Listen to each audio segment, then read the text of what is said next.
Hi, welcome to Plus 2 Biology. Myself Lakshmi, I hope you all are fine.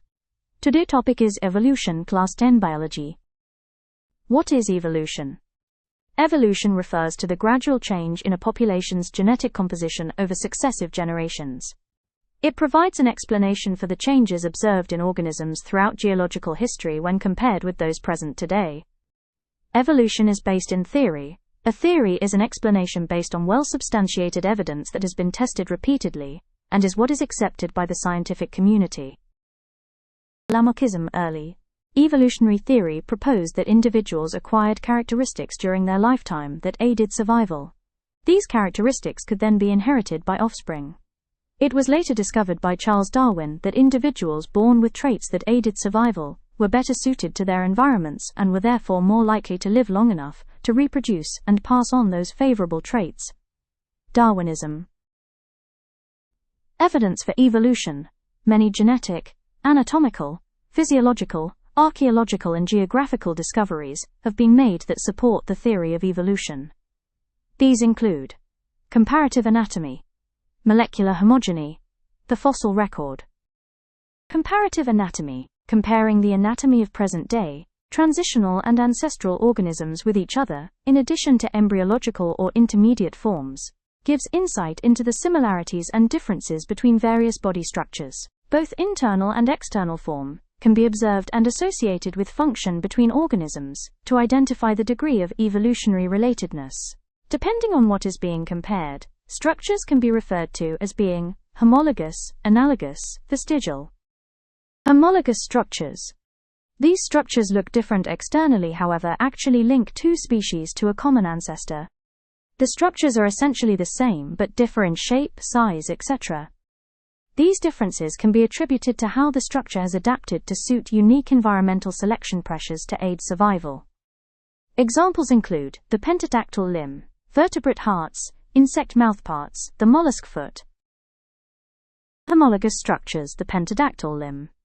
The pentadactyl limb is one of the most well-known examples of a homologous structure. It consists of the bones making up the appendages of tetrapod vertebrates, and often refers to the irene myxoma, arm, although can also refer to the emyxome, leg as well. Different bones will vary in size, thickness and orientation dependent on what the specific species use this limb for: swimming, grasping, climbing, digging. Analogous structures. These may mislead you to think two species are closely related as the structures appear similar in form, although on closer inspection it can be found that the structures, however similar in appearance, are not a result of recent common ancestry. Similarities in shape, size, color, etc. can be attributed to the organisms experiencing similar environmental pressures, therefore requiring similar structures to aid survival. Examples include wings of mammals, birds and insects, dorsal fins of fish and marine mammals, gliding, guacha sputwise wings, of placental and marsupial mammals. Vestigial structures. Anatomical structures that are present but no longer functional in modern-day organisms are known as vestigial structures.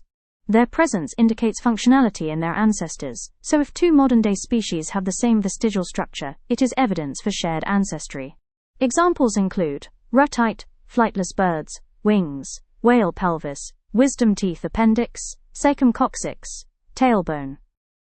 Comparative embryology. Vertebrates are classified as such as they share the following set of characteristics. Hollow dorsal nerve cord develops into a vertebral column. Pharyngeal pouch/gill slits notochord develops into the spinal cord. Post-anal tail. The more recently and thus closely related two species are, the more physically similar their embryos will appear, earlier on in development. Molecular homogeny involves comparing the frequency, presence, absence, sequences of nitrogenous bases, genes, chromosomes, amino acids, proteins, and entire genomes. By identifying similarities and differences, sets of conserved genes that determine a taxon's characteristics can be identified. The less genetic differences between two species when compared with others, the more closely related they are. Evolutionary distance, how recent species divergence occurred in relation to geologic time, can then be measured quantitatively. Fossils. Fossils are the preserved remains and traces of past life.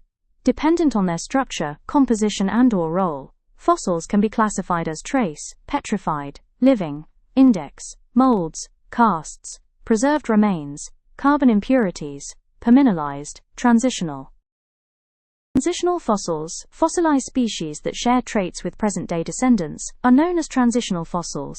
As they exhibit similarities in form with more than one species, they can be used to determine relatedness and common ancestry. Fossilized species that share traits with present-day descendants are known as transitional fossils. As they exhibit similarities in form with more than one species, they can be used to determine relatedness and common ancestry. Tiktaalik, a four-legged semi-aquatic fish that indicates the evolutionary history of tetrapods. Four-legged, mostly terrestrial organisms.